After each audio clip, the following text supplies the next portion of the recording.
Your doctor has recommended that you have a hysterectomy with the removal of the ovaries and fallopian tubes. But what does that actually mean?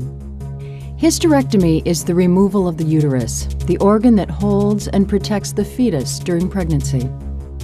Hysterectomy often also involves the removal of other parts of the reproductive system, including the ovaries, where eggs are produced, the fallopian tubes, which carry the eggs to the uterus, and the cervix, or neck of the uterus.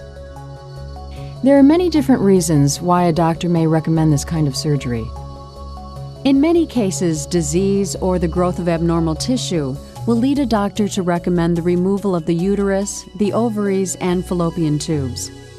In some cases, unusually heavy menstrual flow and the accompanying discomfort may make hysterectomy an important treatment option for patient and physician to consider. But no matter what the reason behind it, you should be aware that the removal of the uterus and other reproductive organs is a serious step, and it can mean significant changes in your life.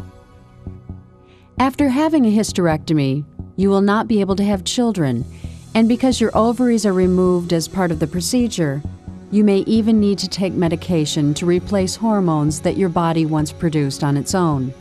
So make sure that you ask your doctor to carefully explain the reasons behind this recommendation. After allowing a few minutes for the anesthetic to take effect, your doctor will decide whether to make a vertical or horizontal incision.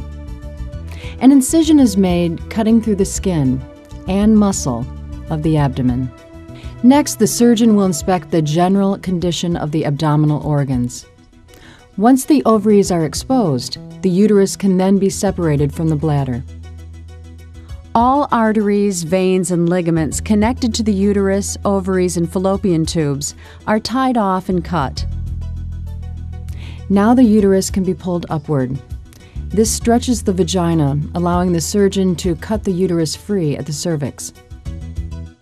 The surgeon closes the top of the vagina with stitches and provides added support by attaching the ligaments that once held the uterus, ovaries, and fallopian tubes in place. The incision is then closed, and a drainage tube may be left inserted at the site.